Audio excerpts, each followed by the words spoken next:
Meus amigos, que a paz de Jesus permaneça em nossos corações. Hoje eu trouxe um estudo para a nossa reflexão do Sermão do Monte de Jesus. Essa palestra, podemos dizer que é uma espécie de um passeio que vamos fazer em torno da mensagem do Sermão do Monte. Diz o grande líder da paz, Mahatma Gandhi, que se todos os livros do mundo tivessem sumido e só sobrasse o Sermão do Monte, nada teria sido perdido. O Sermão do Monte é o centro nevrálgico, é a coluna vertebral do Evangelho. Normalmente a gente trata o Sermão do Monte como as bem-aventuranças. É mais do que as bem-aventuranças. As bem-aventuranças nós encontramos nos primeiros versículos do capítulo 5 de Mateus. Nos primeiros 10 versículos, mais ou menos. Agora, o Sermão do Monte é maior. Ele é todo o capítulo 5, 6 e 7 de Mateus. O evangelista Mateus, ele escreve a mensagem de Jesus em discursos. E o Sermão do Monte é um desses discursos. Em 2010, nós tivemos a oportunidade de ir lá visitar o local do Sermão do Monte. É realmente algo genial, é realmente muito bonito. Podemos dizer que Jesus, como governador planetário, soube escolher realmente, como se fosse numa pintura, né? Numa visão artística maravilhosa, os principais lugares escolhidos a dedo para trazer a sua mensagem, né? Realmente encanta. Fora que são séculos e mais séculos de peregrinação, então o ambiente ainda fica muito mais impregnado, né? E ali todo mundo vai e deixa a sua vibração, deixa o seu carinho. Então é algo assim realmente encantador.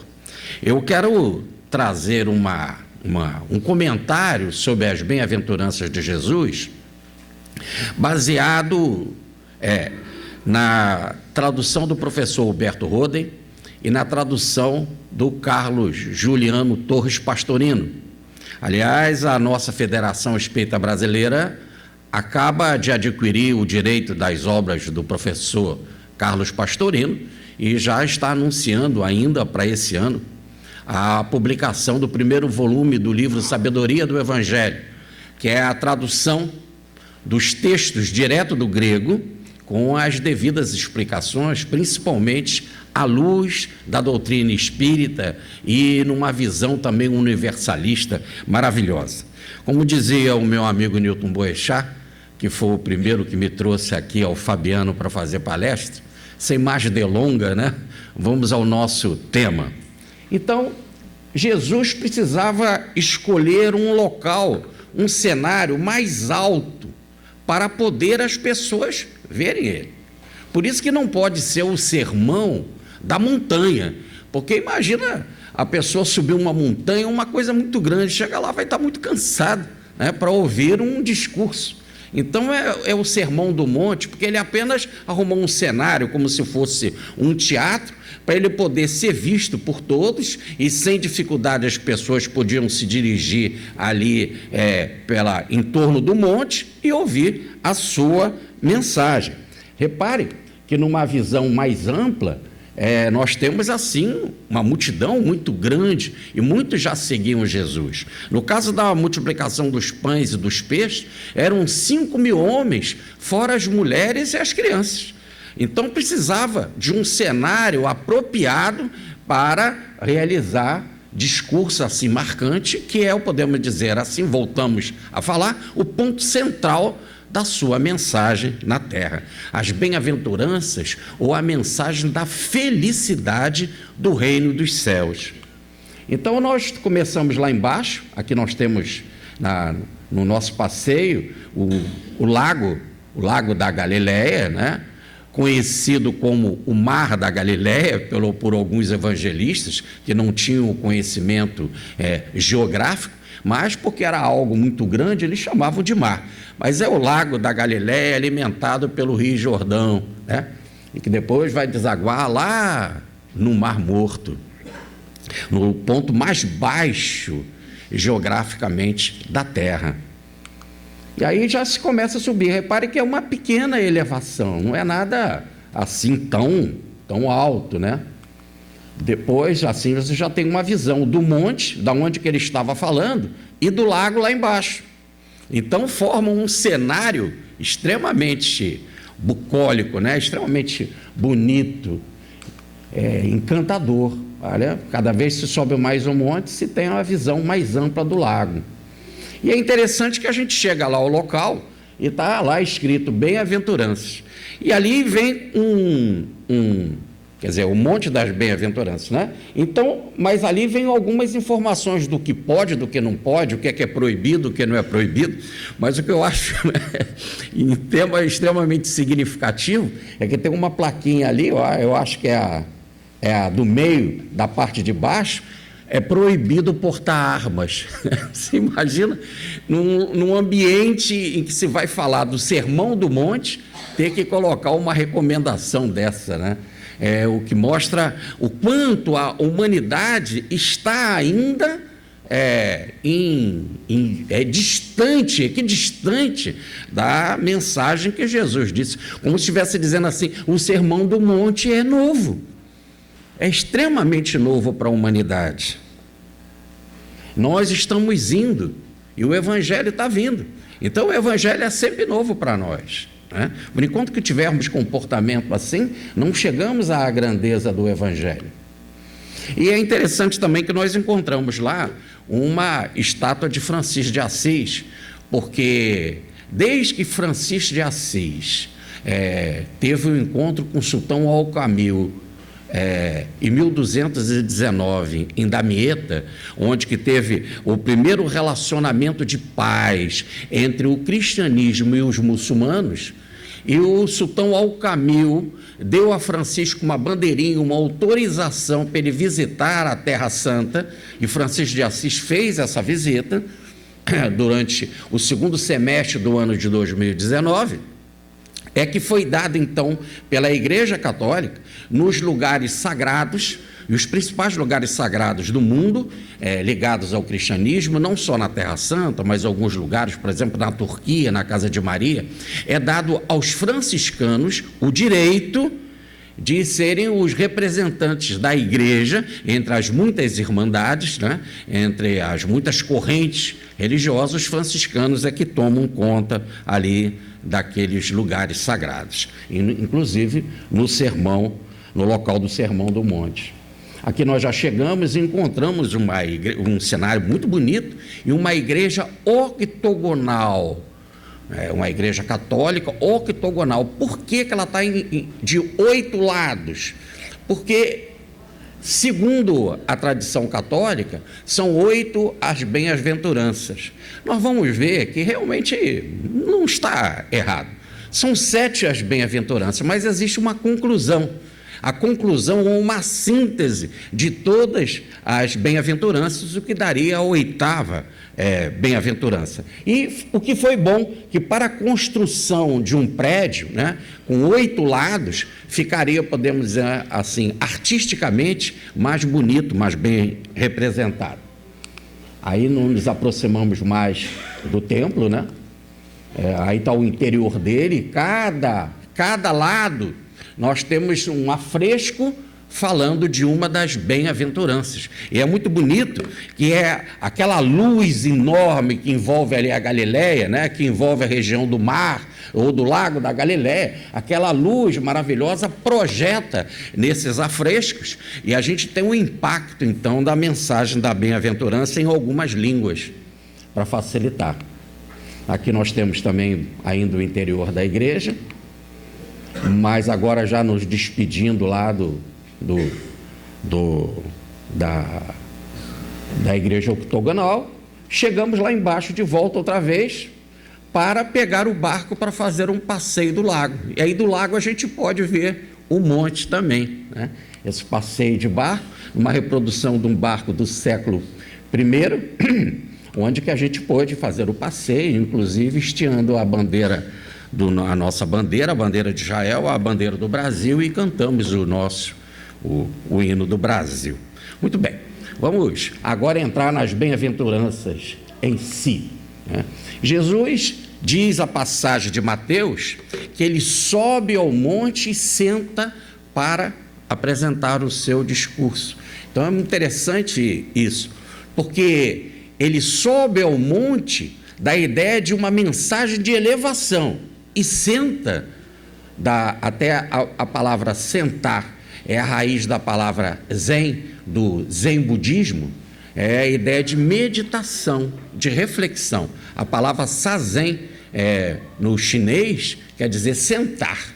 Então ele senta num processo de meditação, de paz, de tranquilidade, diante de toda aquela bênção da natureza, para começar então a sua mensagem. E a primeira é: bem-aventurado os pobres de espírito. Realmente, a mensagem que eu vou trazer aqui, ela não é conflitante com nenhuma, absolutamente com nada do Evangelho segundo o Espiritismo. Apenas a leitura que você vai fazer é mais uma leitura coerente, por exemplo, com a interpretação dos muitos capítulos do Evangelho segundo o Espiritismo. Mas quando se fala bem-aventurado os pobres de espírito, como é que é essa palavra pobre é lá no original? Então o professor Humberto Roden, ele traduz assim: bem-aventurado aqueles que são pobres por causa do Espírito. Que Espírito que estava falando? Qual era o centro da mensagem de Jesus? Ele mesmo disse: tudo aquilo que eu ouvi do meu Pai, eu vos tenho dado a conhecer. Então, é a mensagem do Pai que ele veio trazer. Ele veio trazer a mensagem do reino de Deus. Qual é a mensagem do reino do Pai dele e do nosso Pai? Então, quando fala do Espírito, aí está se falando do Espírito de Deus. Então, é o pneuma divino. A palavra pneuma é o mesmo radical da palavra pneu, que dá a ideia de ar, de espírito, né? Então, essa presença divina em toda parte. Então, é bem-aventurado aqueles que são pobres por causa do Espírito de Deus. Ou melhor, não é porque a pessoa é pobre ou porque ela é mendiga que ela é uma bem-aventurada. Porque senão nós teríamos, o nosso planeta seria um planeta de bem-aventurança. Não é isso que está dizendo. Está apenas falando que a pessoa se faz pobre por causa do Espírito de Deus. Então nós temos o caso do mentor aqui da nossa casa, o Fabiano de Cristo, né? Que era rico, que era comerciante português e que transportava e vendia secos e molhados na estrada que ligava as riquezas do ouro de Minas com a cidade de Paraty. E quando ele teve o seu encontro crístico, quando ele teve a sensibilidade de sentir Jesus em sua alma, ele deixa tudo por causa do Espírito de Deus. Agora, nós temos um outro que é chamado também de bem-aventurado e que não deixou a riqueza, que é o caso de Zaqueu. Ele era arquimilionário, como diz o texto de Lucas, e Jesus entra na casa de Zaqueu e diz: bem-aventurado és tu, Zaqueu. E ele era rico, mas ele mesmo disse que ele dava metade do que ele tinha aos pobres, e a todo aquele que ele prejudicou ou defraudou, ele dava 1/5, indo além do que as Escrituras mandavam. Então ele era desprendido. Aí Jesus o chama de bem-aventurado.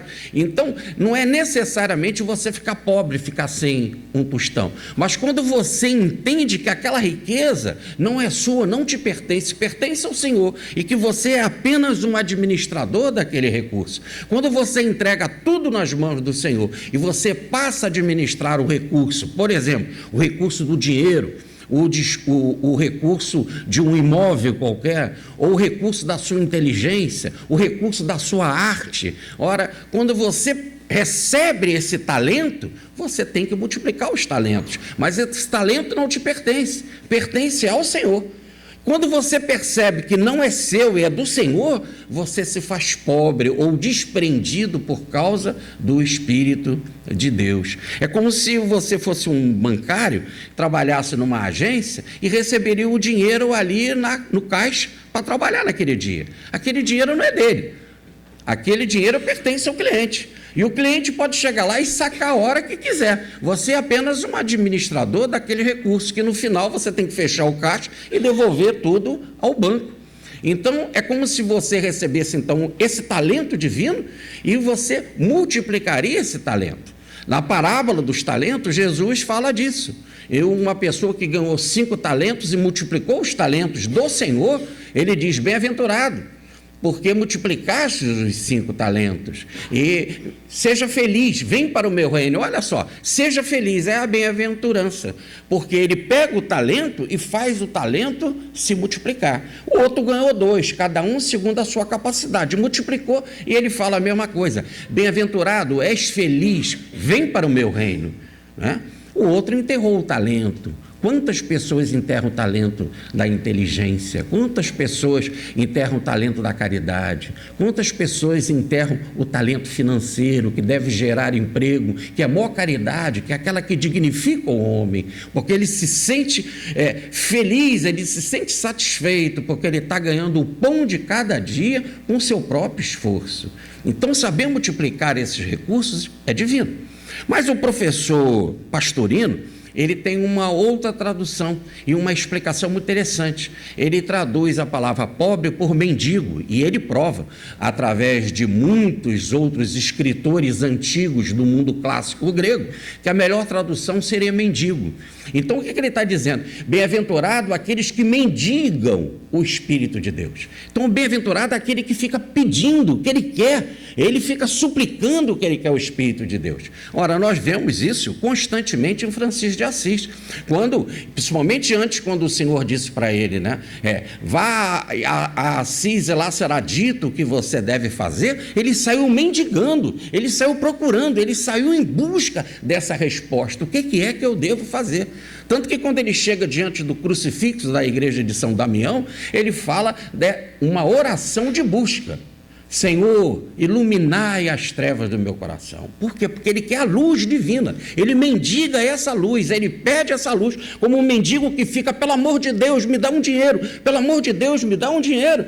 A gente também deve ficar, por favor, pelo amor de Deus, queremos Deus, quero mais o reino de Deus, ou como nos fala o Pai Nosso, venha a nós o vosso reino, fazer esse esforço para esse reino vir, pedir para ele vir, procurar ele. Esse é o sonho do santo, né?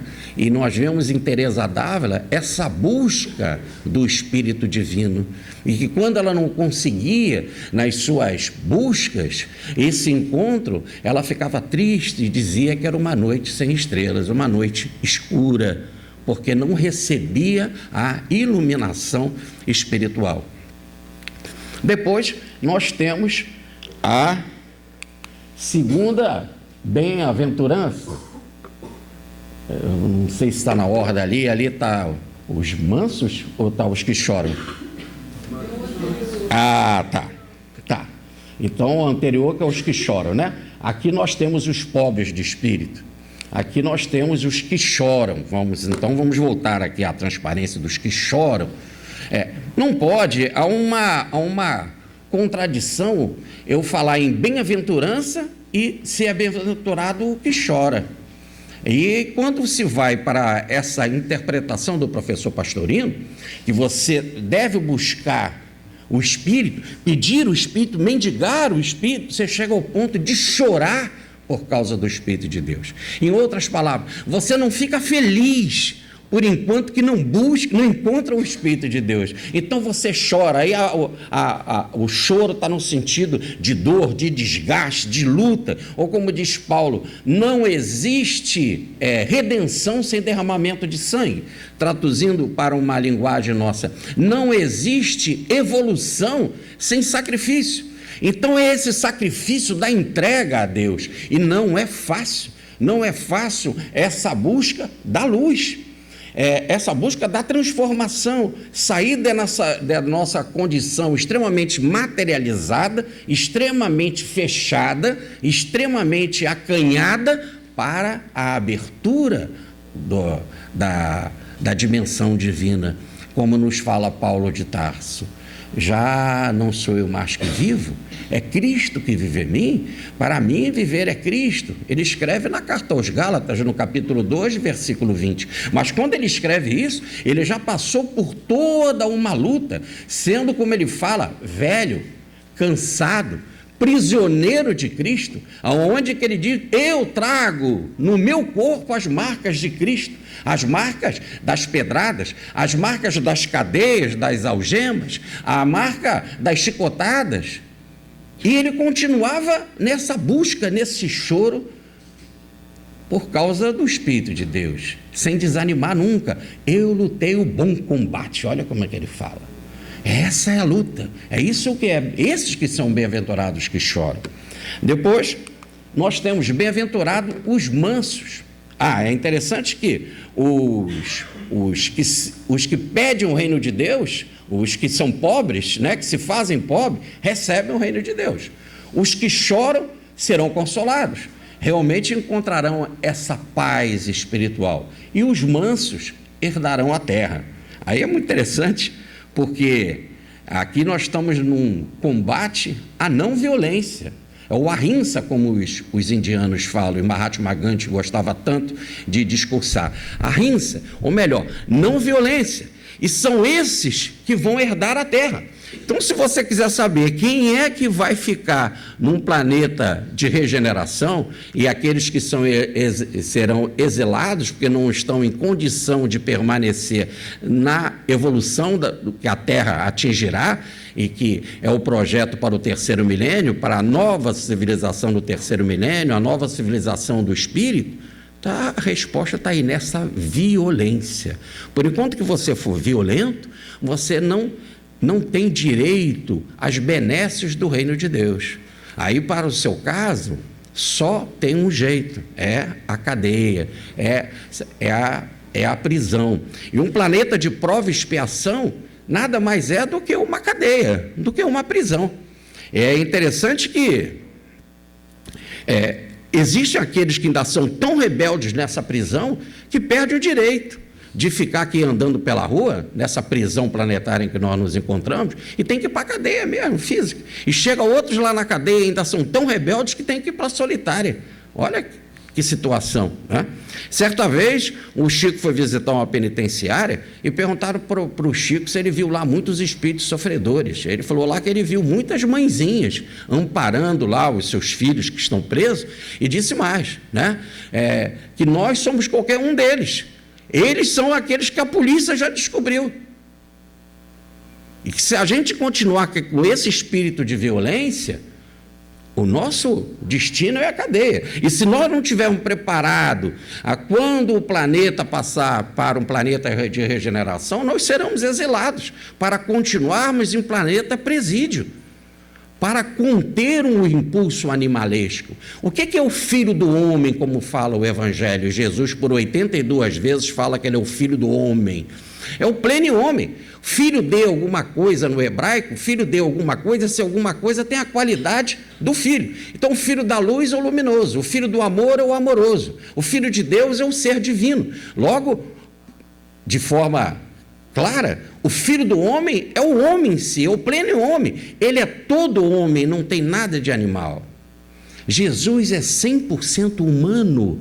E olha, quando a gente pratica o bem, olha como é que as pessoas falam. Quando alguém pratica o bem, faz uma caridade, a gente fala assim: fulano é tão humano. Porque a característica do humano é fazer o bem, é praticar o amor. Quando você não pratica o bem, o amor, você não está agindo como homem, e sim como fera. Nós estamos mais próximos da fera do que de Deus. E aí a gente costuma dizer: nossa, fulano é uma onça, fulano é uma cobra, fulano é um leão, né? Ele é peçonhento, né? Como cobra, né? Ele é astuto, porque ele não é plenamente humano. E aí nós podemos até fazer um parâmetro, né? Quanto por cento você tem de homem, quanto por cento você tem de animal? De homem aí no sentido de humanidade.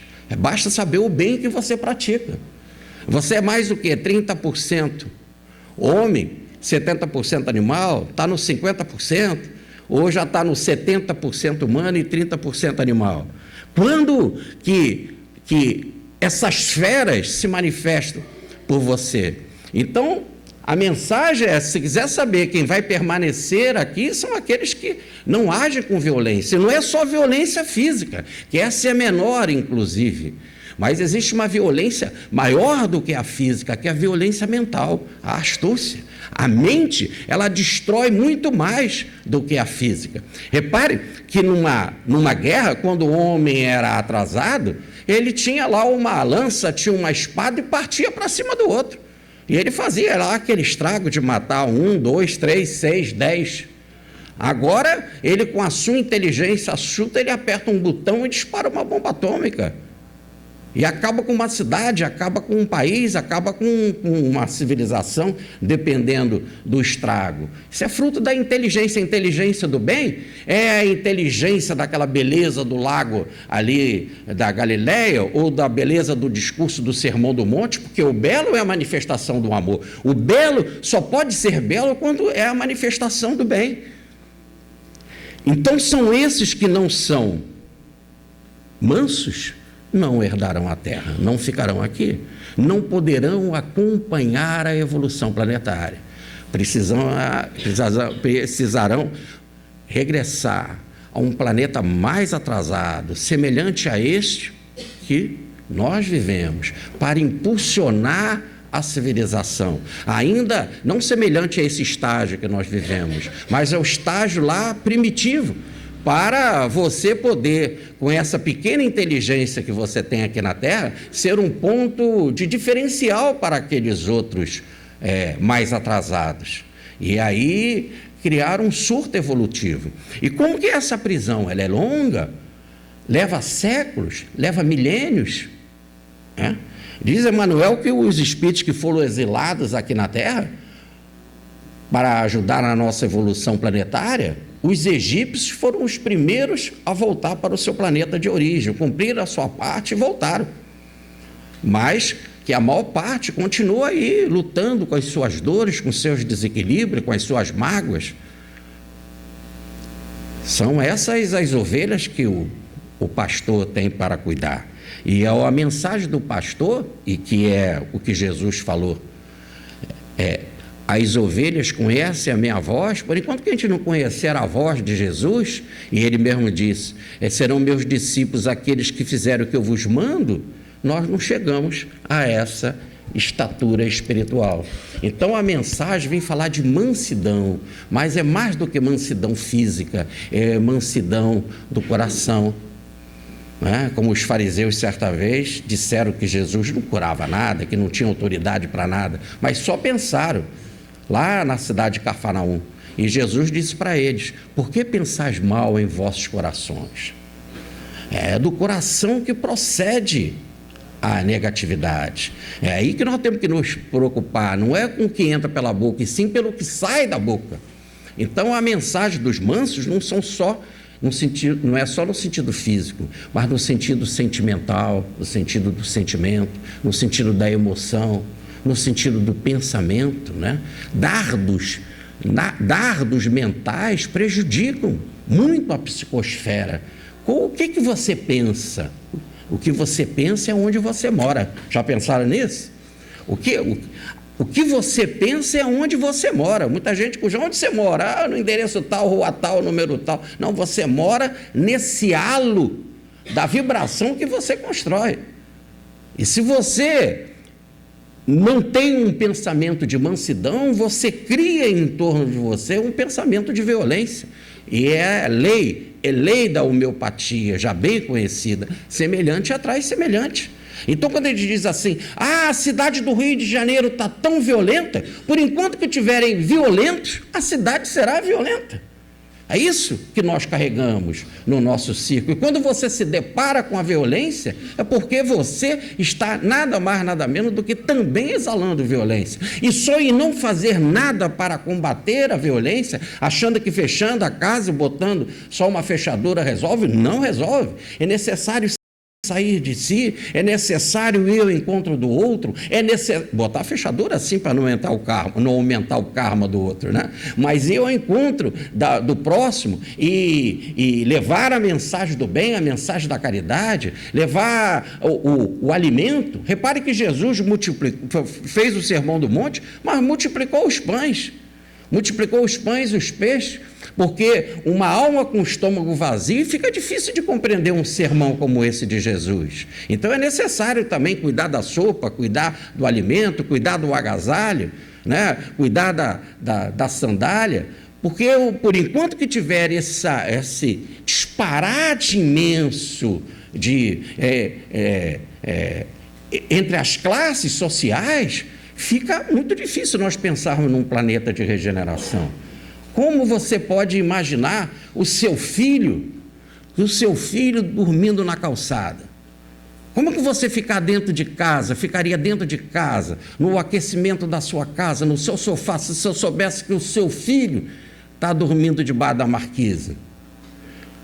Você não estaria lá procurando, ajudando, correndo atrás dele, procurando por ele? Ah, mas esse é o teu filho. Os outros que estão dormindo lá fora são os filhos dos outros. E por enquanto que nós temos esse tipo de pensamento, não estamos no mundo de regeneração. Isso é um pensamento de violência, em que você pensa que você, sendo feliz, não importa o seu entorno.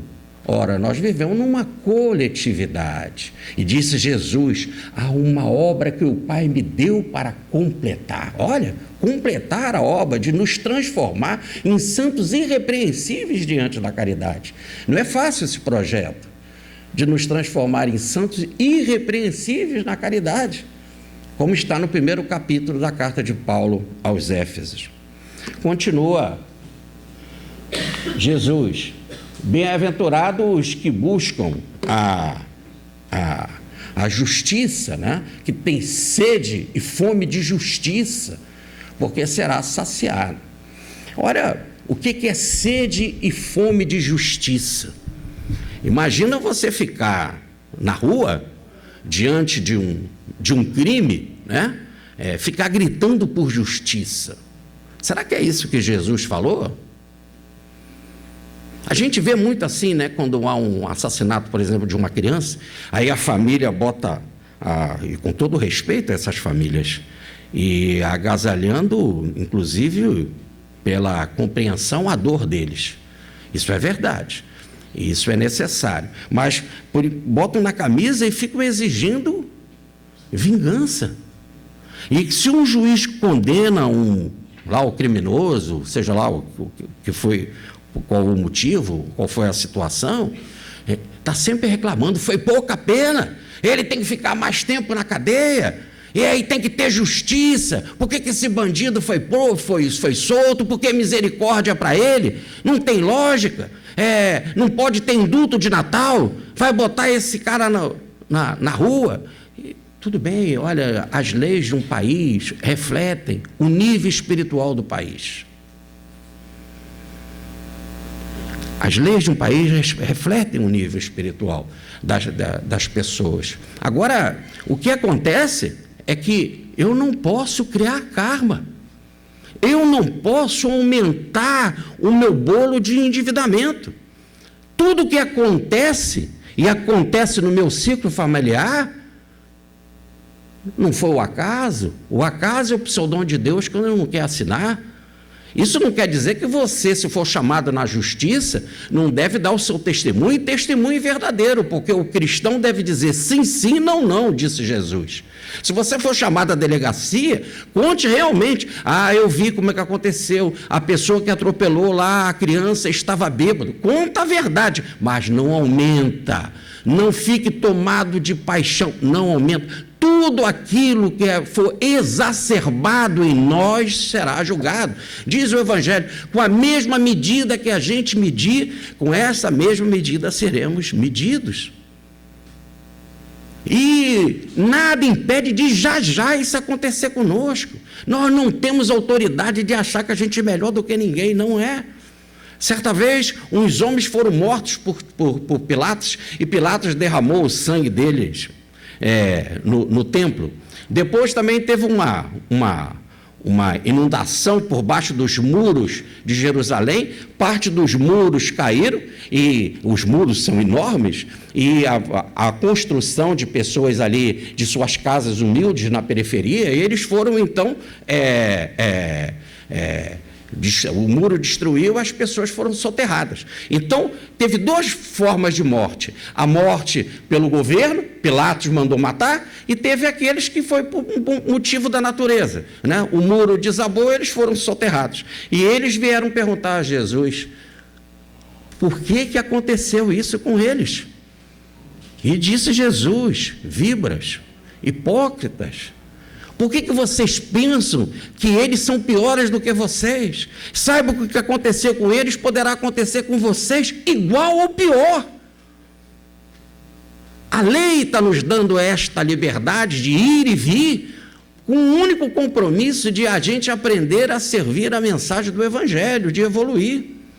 O nosso livre-arbítrio vai diminuindo. Quanto mais eu não tenho capacidade de gerir a minha consciência, as minhas atitudes.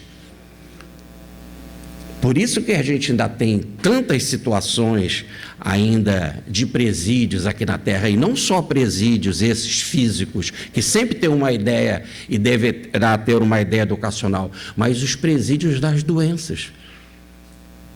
Se você consegue burlar a lei e não ir para a cadeia física, a lei maior você não burla. Aí as doenças como presídio. Para conter, antes de tudo, aquilo que você é mesmo. Conter a sua fera. Daí a mensagem de Jesus, para que a justiça, nós seremos fartos, quando nós pedirmos, tivermos sede e fome de justiça. Como é que eu vou entender isso? Se eu estou falando aqui ao contrário, é que a palavra no original, e traduz muito bem o professor Alberto Roden, o professor Pastorino, é de ajustamento. Sede e fome de se ajustar à lei divina, à vontade divina.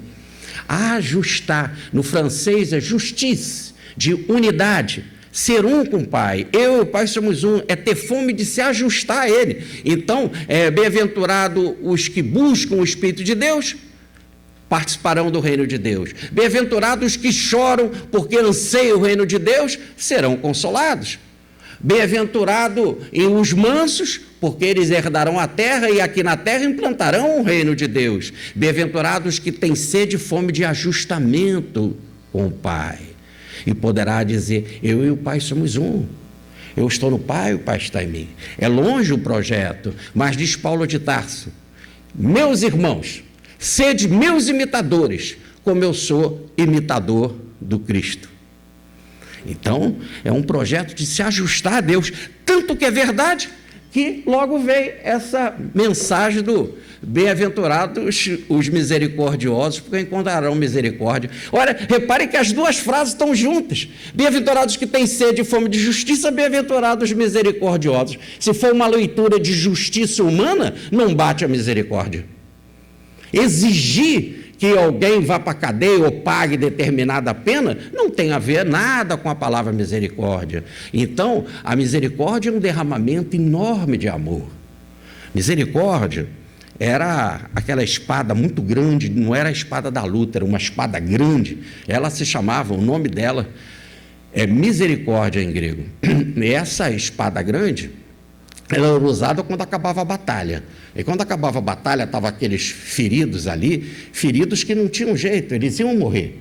Então a pessoa estava num sofrimento tremendo. Aí ele pegava essa espada grande e acabava de matar o sujeito, mas para aliviar a dor, né? E como essa espada se chamava misericórdia, a palavra misericórdia passou a ser dada para todo aquele que alivia a dor do outro.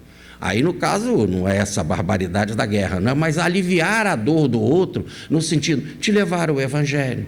Aliviar a dor também no sentido das suas provas e expiações. Não ficar dizendo assim, mas ele está sofrendo assim, imagina o mal que ele fez no passado. Ora, isso não é misericórdia. Certa vez o professor Alberto Rodo estava andando na Índia e um pedinte pediu a ele uma moeda. Aí ele colocou a mão na sua sacola para dar uma esmola para aquele pedinte, né? E o professor de filosofia indiana, que acompanhava o professor Roden, segurou ele e disse assim, não dê esmola para ele. Esse é o karma dele, senão ele não paga o karma. É muita visão pequena dessa mensagem da misericórdia. É lógico que nós temos o nosso karma, nós temos as nossas dívidas, mas um é irmão do outro. Nós temos que nos fazer mãe do outro, pai do outro. Olha como disse Jesus, né?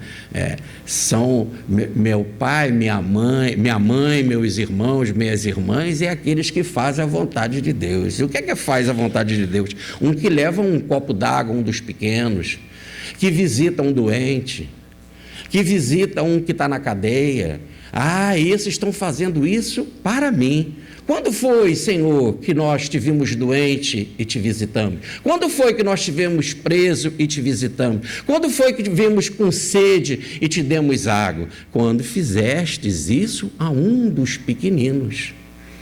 É através da prática do bem que a gente passa realmente a ser misericordioso. Então, a palavra justiça do versículo anterior não é essa justiça humana, que impõe e exige penalidade para o outro. É lógico que aqui na terra nós temos a profissão do juiz, e cabe ao juiz julgar e cabe ao juiz condenar, e ele faz isso diante da lei, mas o próprio juiz tem que ser misericordioso, e ele só pode fazer verdadeiramente o que está dentro da lei. Aliás, aquilo que não está nos autos não serve de prova, ele tem que ser sincero. Mesmo às vezes ele não concordando, ele tem que agir segundo a lei. E ai dele, se fizer diferente, o peso será muito maior, porque aquele que mais foi dado, mais será pedido. Ter misericórdia. Ter misericórdia é ter a maior característica divina, que é o amor. Está lá no Evangelho, está na carta de João. Na primeira carta de João, no capítulo 4, nos versículos 8 e 16, ele repete 2 vezes, para ficar bem claro: Deus é amor. E quando você manifesta o amor, a misericórdia, você está se igualando naquela atitude a Deus. Você está sendo extremamente generoso. E olha quanto Deus é generoso conosco, quanto Ele é misericordioso. A maior prova nós estamos na reencarnação, 1 oportunidade, 2 oportunidades, 3 oportunidades, muitas e muitas oportunidades, e a nossa rebeldia continua a mesma. Se a gente fizer um balanço como manda Santo Agostinho toda noite, e refletirmos sinceramente porta dentro da alma, eu dei um passo para frente neste dia. As minhas atitudes durante esse dia me deixariam em paz diante de Jesus? A minha consciência na obra de hoje é límpida? Continua o mestre na 6ª bem-aventurança: bem-aventurado os que têm puro o coração, porque verão a Deus. Ei, vocês querem saber de uma coisa? Nós não temos puro coração, saber? E a maior prova está na frase: a gente não vê Deus. E se você diz aí que vê Deus, eu vou deixar depois o meu endereço aqui do meu consultório de psicólogo. Tá certo? Por favor, me procure. A gente não vê a Deus porque a gente não tem puro coração. E como é que faz para purificar o coração? Aliás, é a frase do Livro dos Espíritos: só vê Deus e o Espírito puro. E por enquanto que você está encarnado aqui, você não é espírito puro. Pergunta 113 do Livro dos Espíritos. O espírito puro não precisa mais reencarnar. Então, se você reencarna, você não é espírito puro. E se você é impuro, o que você tem que fazer? Diz o Livro dos Espíritos, na pergunta 167, que a finalidade da encarnação é expiação para o melhoramento progressivo da humanidade. Aí logo na pergunta 68, pergunta Kardec: isso é muito demorado? Sim, a gente reencarna até que se ache limpo de todas as impurezas. Limpo de todas as impurezas. Aí pergunta Kardec na 169, repare que é seguido, né? 167, 168, 169. Aí pergunta Kardec: como é que se faz? Por quanto tempo? As reencarnações são muito numerosas, até você ficar limpo. Diz Paulo na carta a Tito, no capítulo 3, o seguinte, maravilhoso essa passagem. Paulo na carta ao Tito, capítulo 3, versículos de 3 a 5. Quando Deus resolveu nos salvar, não por obra de justiça que tivéssemos feito, mas por causa da sua misericórdia. Deus é misericordioso. Então, quando você for misericordioso, você está manifestando a característica divina. Então, quando Deus resolveu nos salvar, não por obra de justiça que tivéssemos feito, mas por causa da sua misericórdia. Ora, Deus quer nos salvar não porque a gente fez obra certa, obra correta. Se dependesse disso, nós não seríamos salvos nunca. Ele resolveu nos salvar porque Ele é misericordioso, porque Ele é amoroso, porque Ele nos ama. E Ele então criou um método para nos salvar. Continua Paulo: Ele resolveu nos salvar através do lavatório da reencarnação para o renascimento de um Espírito Santo. E vocês poderiam dizer: mas lavatório da reencarnação está na Bíblia, numa das 14 cartas de Paulo de Tarso? Sim, a palavra no original é palingenesia. Palingenesia, reencarnação, nascer de novo. Então, quando Deus resolveu nos salvar, por causa da misericórdia dele, o método utilizado é o lavatório da reencarnação. E você vai se lavar aqui na reencarnação para quê? Para um dia você ficar limpo e o espírito puro. E aí, sendo espírito puro, você vê Deus. Então, aproveite a reencarnação. Aqui nós não estamos de passeio, né? Nós não estamos de férias. Devemos passear e descansar, sim, mas visando nos reabastecer culturalmente e também de tranquilidade dos sentimentos, das emoções, no sentido do relaxamento, para reabastecer as nossas baterias para continuar na luta. Porque sem luta, sem esforço, não há evolução. Já tínhamos dito aqui a frase de Paulo de Tarso. E aí Jesus fala por fim: bem-aventurado os pacíficos, pois serão chamados filhos de Deus. Então o pacífico não é aquele que diz assim: deixa estar para ver como é que fica. Eu não quero me meter nisso daí não. Eu não gosto de arrumar problema. Eu então também não me meto em problema. Não. Aí não está dizendo que é o pacífico nesse sentido. O pacífico é aquele que luta. E luta pela paz, com as armas da paz. Olha quando Pedro passou a lâmina na orelha do Malco, do soldado Malco que veio com outros companheiros para prender Jesus. Jesus diz: embainha a tua espada, Pedro, embainha o teu facão. Seria a melhor tradução, já que pescador não usa espada e até era proibido qualquer um usar a espada, só os romanos que estavam ali. Então embainha o teu facão, porque aquele que pelo ferro fere, pelo ferro será ferido.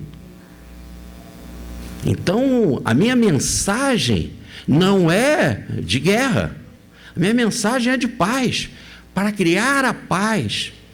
E aí Jesus estava indo para Jerusalém e tinha de passar pela Samaria. E João e Tiago, os dois irmãos, eles foram na frente para preparar o caminho para Jesus na Samaria. E os samaritanos, porque não gostavam dos judeus e sabendo que eles estavam indo para a festa da Páscoa, não permitiram que eles passassem por ali, que iria cortar caminho. Não permitiram. Aí os dois irmãos, João e Tiago, descem, se apresentam para Jesus e diz: os samaritanos não querem deixar a gente passar ali. E eles já estavam se sentindo os tais seguidores do Cristo e já achavam que o Cristo ia implantar o seu reino de Deus aqui na terra e de forma imediata e de forma violenta, destruindo os romanos e todos os inimigos dos judeus. Aí o que eles falam para Jesus? Senhor, quer que mandemos descer fogo dos céus e a gente mata todos os samaritanos? Isso veio da boca de João Evangelista e Tiago, o primeiro apóstolo do Cristo a desencarnar pelo martírio. Não estou falando que foi o primeiro cristão, esse foi Estevão, primeiro apóstolo. E João Evangelista, aquele que Cristo na cruz deu Maria para ele cuidar, ela se transformou na mãe universal da cristandade. E aí, a gente manda descer fogo dos céus e destruímos todos os samaritanos. E Jesus diz: Boanerges, é assim que Jesus chama eles, Boanerges, filhos do trovão. Quem vos autorizou a pensar assim? Só pode ser como lá os deuses, né? Como antigamente se pensava. Vocês são os filhos do trovão, tem uma intimidade tal com o trovão que manda o raio vir e matar uma civilização. Vocês são filhos do trovão, Boanerges? A palavra Boanerges quer dizer filhos do trovão. Quem vos autorizou a pensar assim? Não tem lógica. A mensagem de paz, fazer a paz. Fazer a paz não é ficar sentado. É pegar todas as armas da paz, se vestir, como Paulo falou, da armadura de Deus e ir para o encontro do outro, como Francisco fez com o sultão Al-Kamil, indo na quinta cruzada se encontrar com os muçulmanos. E ele gritava no deserto: sultão, sultão, sultão, porque ele não sabia falar a língua. E chegou lá, ele, diante do sultão, ele disse: que o Senhor te dê a paz. E o sultão disse para ele: salam aleikum, que Alá também te dê a paz. Aí ele viu que o outro não era inimigo dele, que o outro também desejava a paz em nome de Deus, e que o outro, o sultão, disse: Alá Akbar, Deus é grande, Deus é muito grande para derramar a sua paz para todos nós. E aí houve uma amizade maravilhosa entre Francisco e o sultão Al-Kamil. Não eram inimigos, eram homens que desejavam a paz, eram fazedores da paz. E quem faz a paz é verdadeiramente filho de Deus, se transforma numa pessoa divina. Filho de alguma coisa, já falei, traz a qualidade, esse filho, daquilo que se é, traz a qualidade de Deus. E diz João Evangelista, na sua primeira epístola, no capítulo 1, ninguém pode dizer que ama a Deus se não ama o próximo. Como você pode amar a Deus se tu não ama o próximo? Aí continua João. Então, no versículo 22, ame primeiro o próximo que você está vindo, para depois encontrar pelo amor a Deus que por hora você não vê, porque não é puro de coração. E como você faz então para ser puro de coração? Ama o próximo, porque é no próximo que você vê, é que está a projeção dos filhos de Deus, e é através do amor ao próximo, continua João, que você vê a Deus. Por fim, uma síntese de tudo isso, nós encontramos na mensagem da bem-aventurança. Por isso que são 7, mas essa daí é uma conclusão de todas. Bem-aventurado os que sofrem perseguição por causa do meu nome,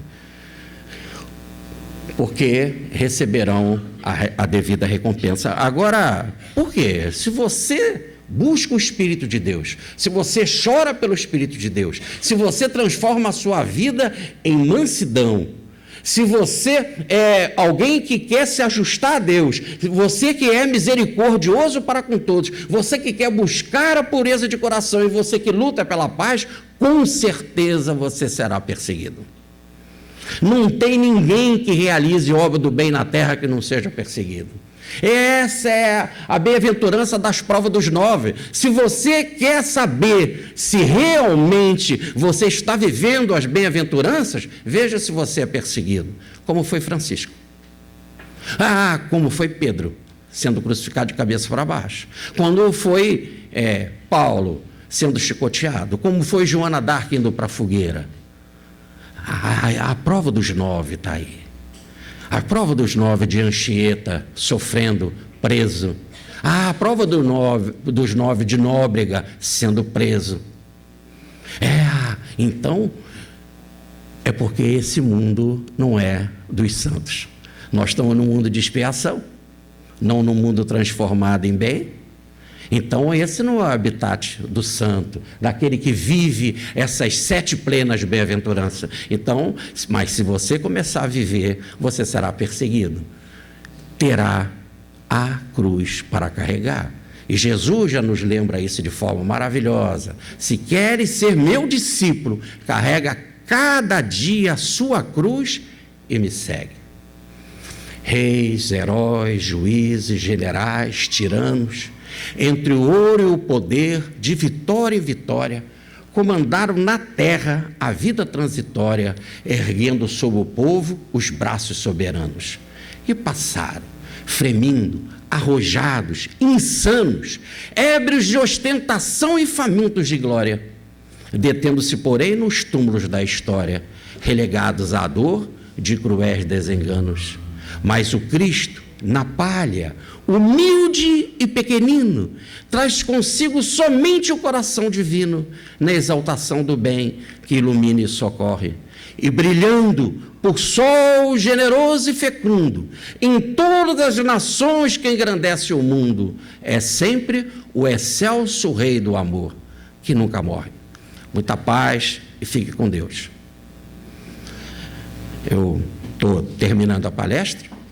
Antes de passar a oração, eu queria dizer que essa viagem que nós fizemos em 2010, nós estamos fazendo agora de volta em 2020. Aqueles que acharem interessante, que tiverem condição, para não se gastar panfleto à toa, eu estou aqui com alguns panfletos, é só apanhar e ficar à vontade.